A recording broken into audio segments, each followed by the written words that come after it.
Woods resident, Mariel Engelman, recently was awarded France's highest honor. You may have seen the story in the Globe or in the Register. We had the opportunity to interview Ms. Engelman several months ago on this show, and we thought, now that you know the rest of the story, you'd like to see the story of her life. We're delighted to have as a studio guest Mariel Engelman, who is the author of this book. You're wearing an interesting hat. What's that about? I was an Army nurse during World War II. How did you get started at that?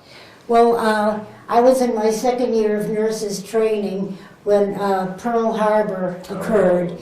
And all of my classmates and I, or most of them, decided once we graduated that we would be serving in the armed forces. We knew that they would be needing nurses. Yes. And you ended up in Europe? In December of 1943, we set sail for England. So how long were you in England? You know, we were getting ready for D-Day. Mm-hmm. How long after D-Day that you moved over to France? Well, it was 6 weeks after D-Day.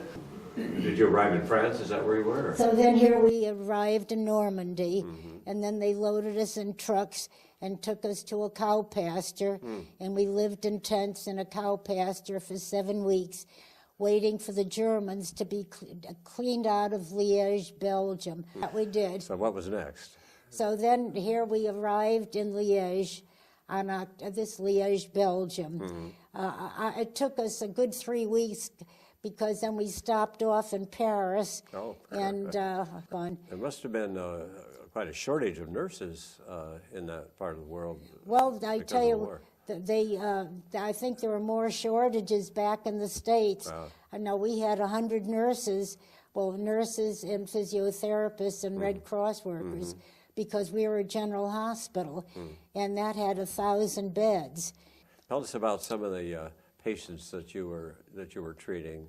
It must have been a lot of heartbreak. Then we saw real casualties of war because Aachen had been heavily bombed and booby-trapped. And it seemed to me at the time that most every patient we saw, I was a surgical nurse at that point, and most every patient we saw had at least one extremity amputated. So how do you deal with that? That kind of emotionally, I guess you get tough somehow. It's very difficult. You learn. You have to keep your mouth shut and keep a tight upper lip. I go into that in my book when I talk about the patients we had during the Battle of the Bulge. And when they came, it was the injuries were horrendous, and it was very difficult for the nurses, not to display any signs of emotion. You just affect an air of nonchalance, and you engage them in conversation, and you'd say, "Hi, soldier, what part of the States are you from?" And they love to answer that question. They all love to talk about their hometown, and would say, "Well, don't worry, we'll have you fixed up as good as new by the time you get back there." We told a lot of white lies, but we had to give them hope. Yeah. Well, without hope, they wouldn't have had any chance. Right. Yeah. You mentioned the Battle of the Bulge. Was that the worst? First, between the Battle of the Bulge and the buzz bombs, that was the worst part of the war. Now, the buzz bombs were basically missiles. The buzz bombs, each, you see, we were located in Liège. Liège was a large, beautiful city of 200,000 inhabitants with the Meuse River running through it. And it was known primarily as a coal mining area, a music and religious center, and especially as a supply depot. And it had rail lines. It went to all the different countries, Germany, Holland, Luxembourg, France.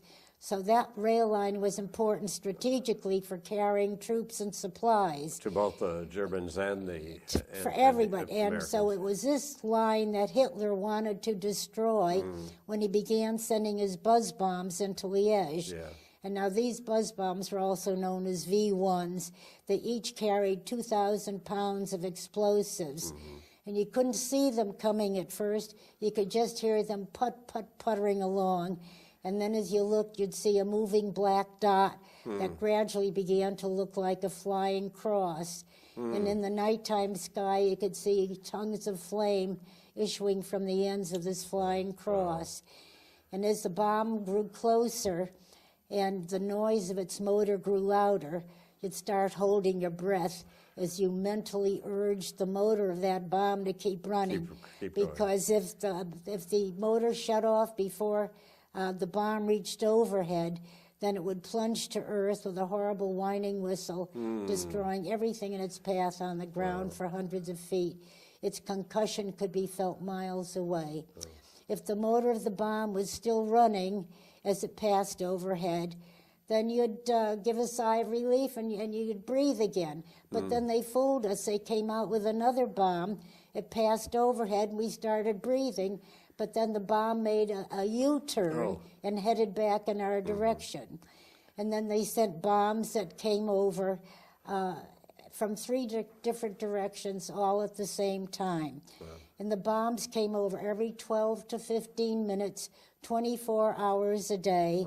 And they came for the next 2.5 months. How could you sleep? You didn't. Well, you managed in between.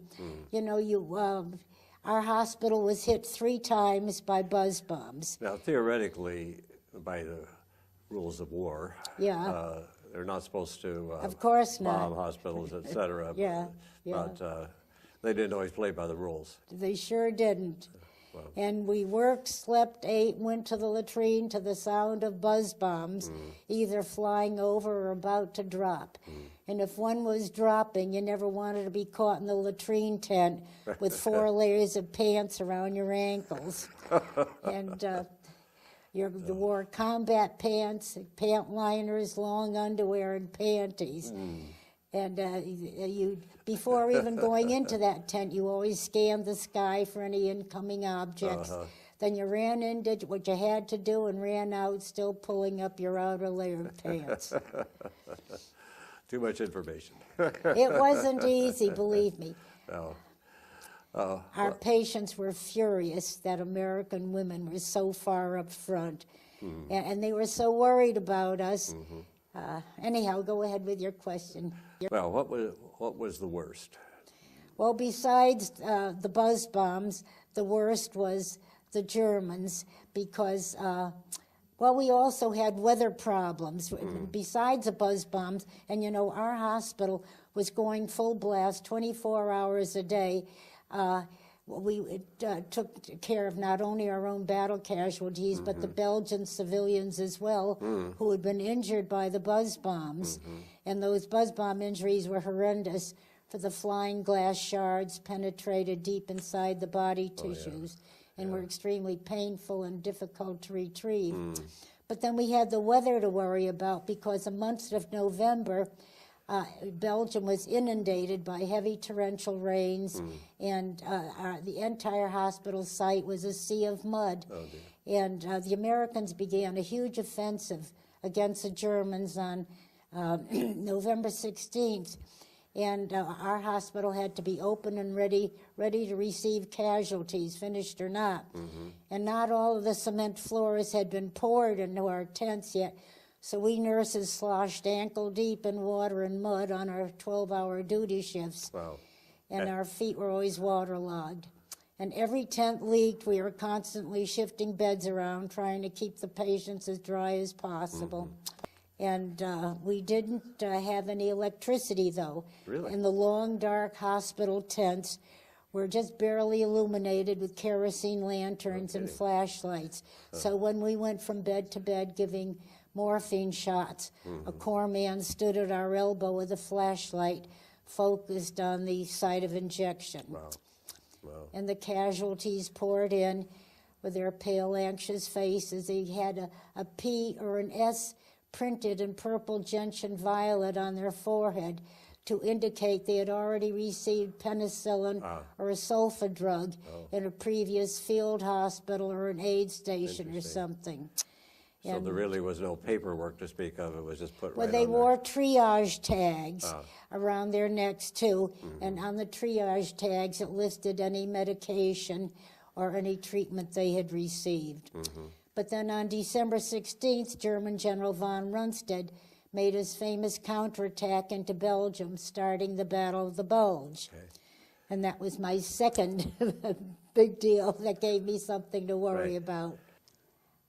Okay, this map shows the Battle of the Bulge, and Right. tell us what we're looking at here. All right, and this is, the Americans had become a little complacent the past few months because they had made such quick advances through all of France, then Luxembourg, then and now Belgium. And they failed to note that the Germans were massing troops and tanks along this border. Everyone was sure that the war was going to be over in 2 weeks in Christmas time, so they didn't pay much attention. And then when the Germans found two thinly guarded areas here at Monschau, and then 85 miles south down at Echternach on the Belgian-Luxembourg border, they pushed through simultaneously from here and from here into Belgium, and they formed this bulge. Okay. Now, this bulge was 45 miles wide and 60 miles deep into Belgium. And down here in this small little area in the southern portion of the bulge was a small mill crossroads town of Bastogne.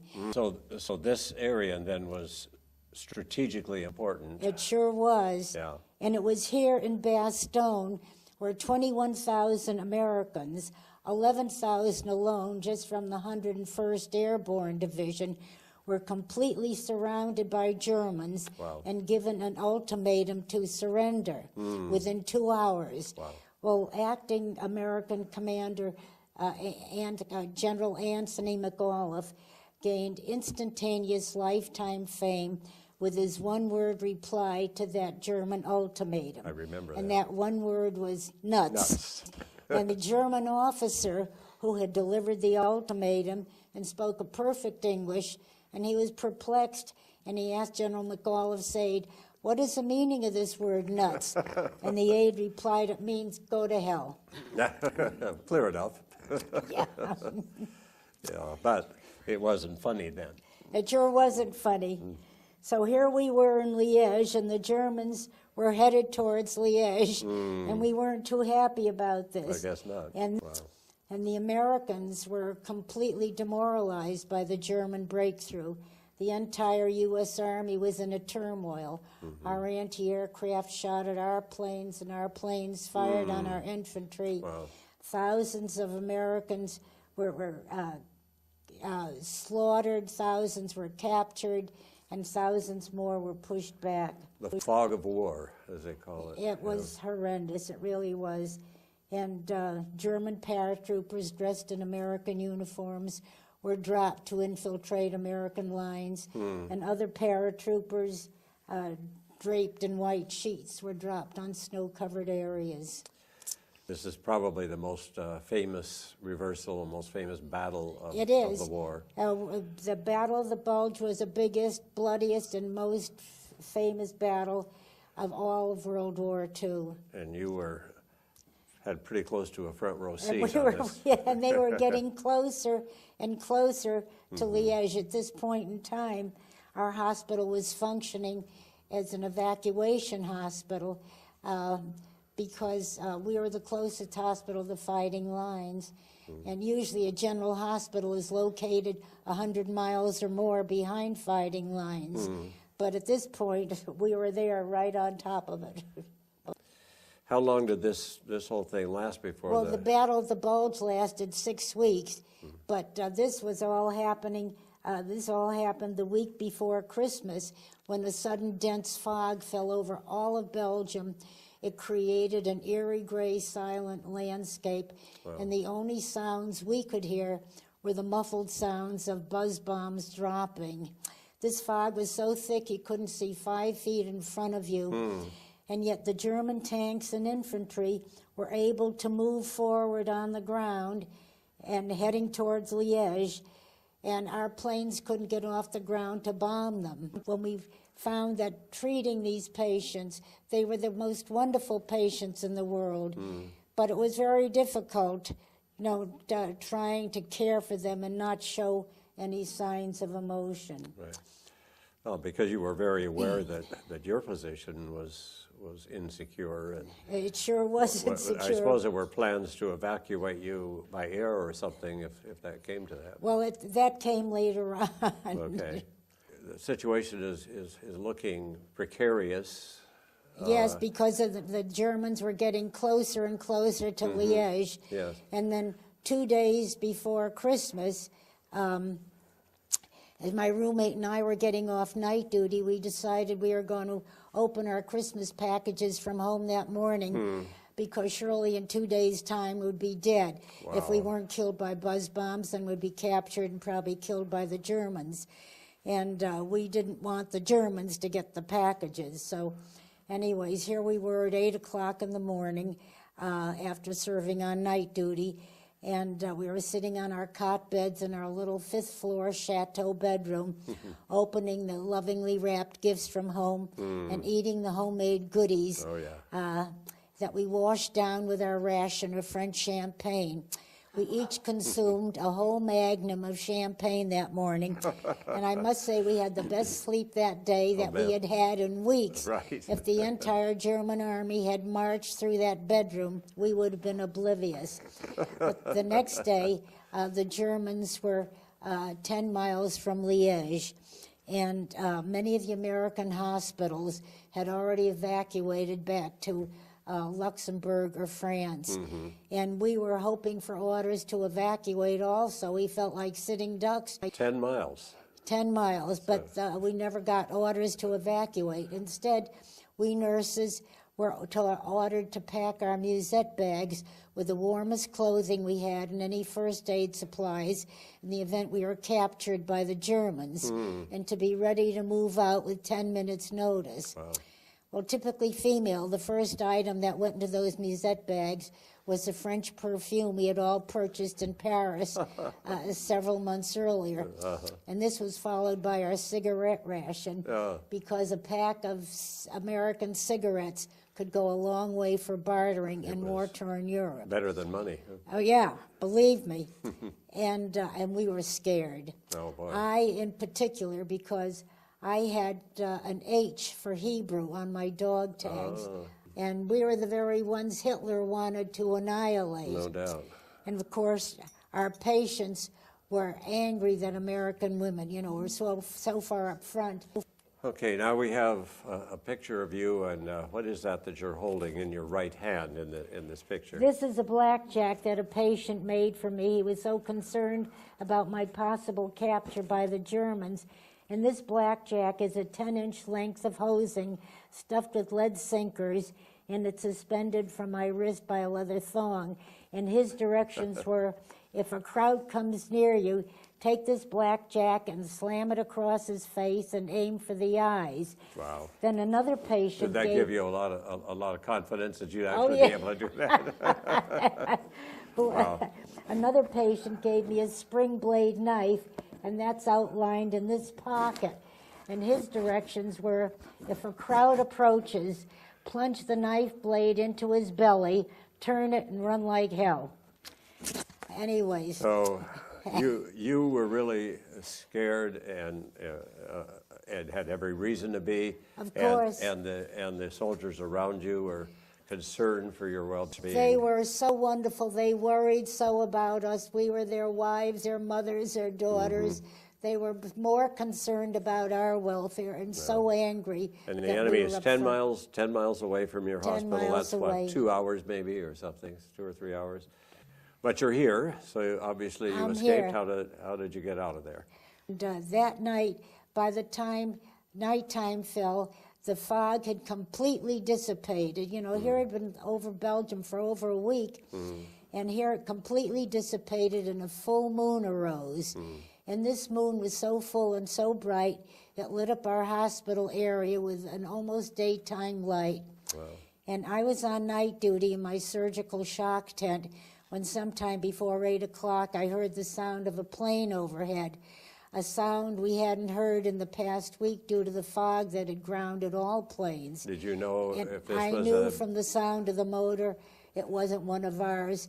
We Oh, had it was learned not. early on to distinguish the difference between German planes and our planes and the RAF.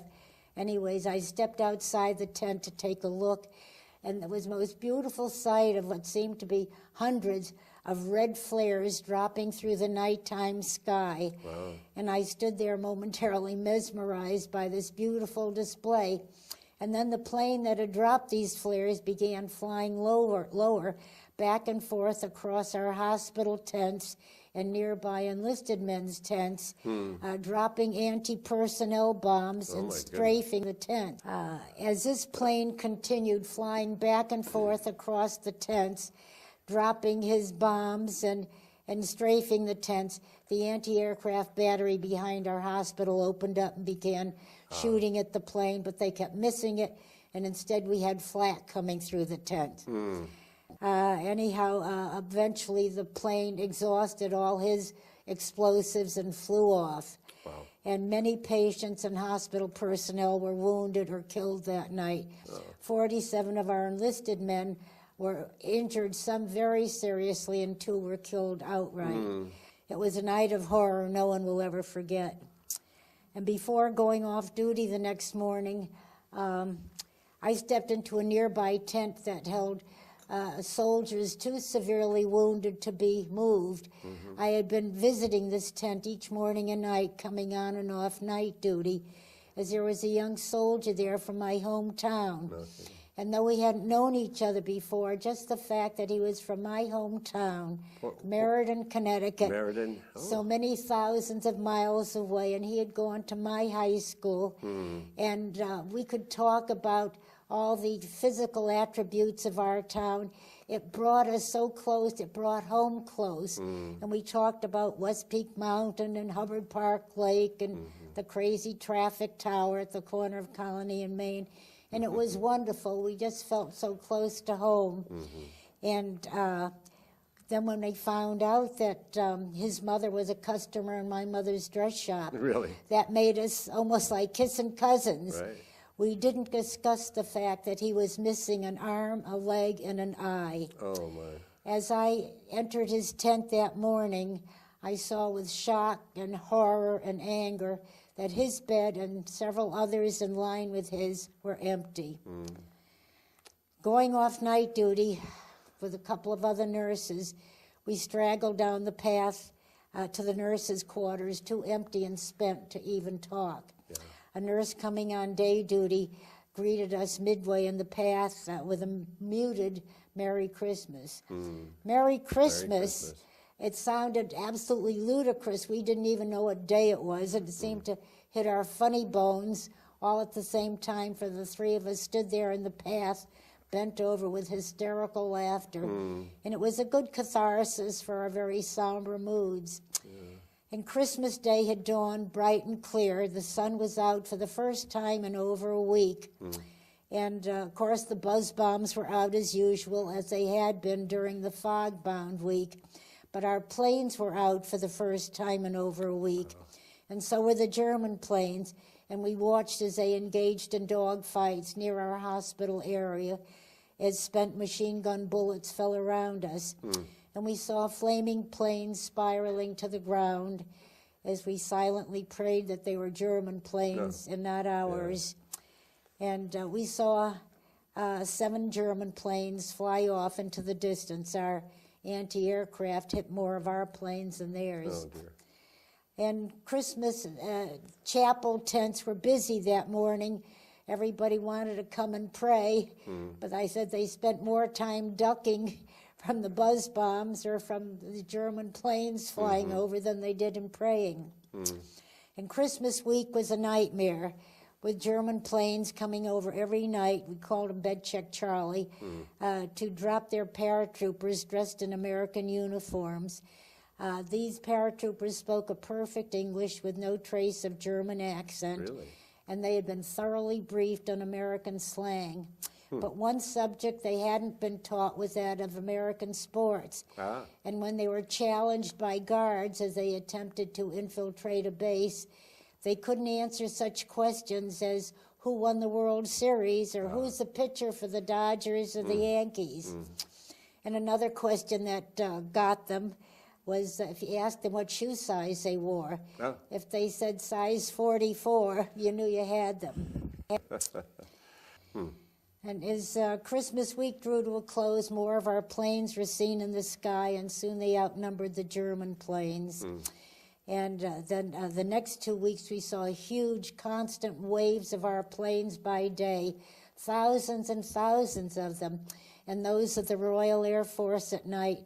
And it was the most comforting sight and sound in the world to see them and hear them as they flew on their missions to destroy the advancing German army. Thousands of Germans were surrendering and thousands more were captured. And as our ground troops advanced into Belgium, they mopped up pockets of resistance and destroyed German buzz bomb nests. And by January 25th, the Battle of the Bulge was officially over. And you were safe. And we were safe at that point, though there are many more battles to be fought before the Germans surrendered on May 8th. Without the threat of being captured by the Germans or killed by buzz bombs, our lives were peaceful and content as we did the job we came overseas to do. We never thought when we first started out that when Purple Hearts were awarded, 53 members of our hospital staff were awarded Purple Hearts, and 3 of them Purple Hearts with oak leaf clusters for having been injured on more than one occasion.